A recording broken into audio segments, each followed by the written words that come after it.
आज मेरे पास एक पेशेंट आई जिनके घुटनों में बहुत दर्द था। जब मैंने उनका एक्सरे देखा तो पता चला कि उनके घुटने में बहुत ज़्यादा कैल्सिफिकेशन हो चुका है, बहुत सारे ऑस्टियोफाइट्स बन चुके हैं। जब मैंने उनसे पूछा कि आपने क्या कैल्शियम वगैरह कुछ लिया, तो उन्होंने बताया कि नहीं, उन्होंने कैल्शियम वगैरह पहले कभी नहीं लिया, बट थोड़े टाइम में बहुत ज़्यादा एक्सेस, मतलब सुबह शाम काफ़ी टाइम तक ले लिया। किसी ने ऐसे ही बोला और उन्होंने खाना शुरू कर दिया।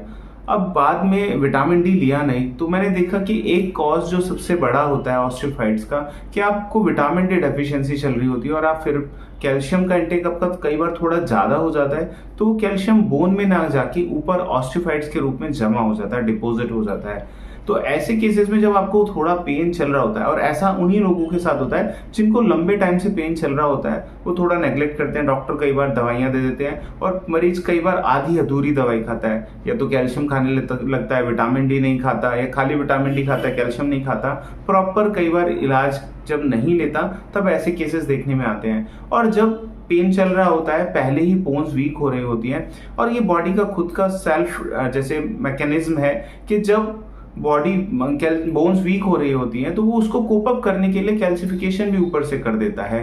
तो जब भी कुछ ऐसा चल रहा है, आप लोगों जिनमें को भी थोड़ा थोड़ा नी पेन शुरुआत हुई है, अगर वो अभी से थोड़ा ध्यान देंगे तो इसको बचाया जा सकता है। सारे केसेस में सर्जरी की रिक्वायरमेंट नहीं होती है। अगर आप पहले से ध्यान दें तो बहुत सारे ऑपरेशन की तो जरूरत ही नहीं होगी, और पहले से मेंटेन कर सकते हैं। बट हम ज़्यादातर लोग क्योंकि लापरवाही बरतते हैं, उनको जब थोड़ा थोड़ा पेन चल रहा होता है तब तो वो ध्यान देते नहीं है, और वो प्रोग्रेसिव डिसीज होती है ये ऑस्टियोआर्थराइटिस, और ये धीरे धीरे बढ़ते बढ़ते इस कंडीशन पे आ जाता है कि बाद में सर्जरी ही लास्ट ऑप्शन बचता है। और सर्जरी में भी बहुत बार अगर सर्जरी अच्छी हो जाती है तो बात अलग है, बट थोड़ी सी भी कॉम्प्लिकेशन होते हैं तो फर्दर के लिए कुछ स्कोप नहीं रहता इम्प्रूवमेंट का।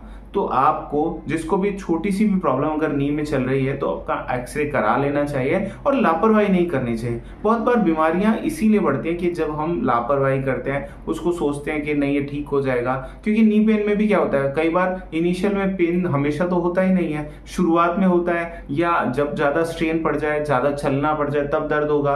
और लोग क्या करते हैं, उनको पता होता है कि दर्द होगा तो पहले पेन किलर खा के और फिर जाते हैं, और ये जब वो सालों साल ऐसे चलाते रहते हैं तो अंदर ही अंदर घुटना खराब होने लगता है, जॉइंट जैसे वीक होने लगता है, और बाद में उसकी कंडीशन खराब हो। इलाज कराते हैं, फिजियोथेरेपी कराते हैं, मेडिसिन भी खाते हैं, बट वो उस स्टेज में आके कराते हैं जब कुछ भी स्कोप नहीं रहता। मान लीजिए बहुत ज्यादा डिजेनरेशन हो गए तो फिजियोथेरेपी की भी अपनी लिमिटेशन होती है, और फिर वो क्या बोलते हैं कि हमने तो फिजियोथेरेपी भी कराई। अरे फिजियोथेरेपी आपने कब कराई? जब उसकी जरूरत थी तब कराई, जब लास्ट में आपको ऑप्शन कुछ बचा नहीं।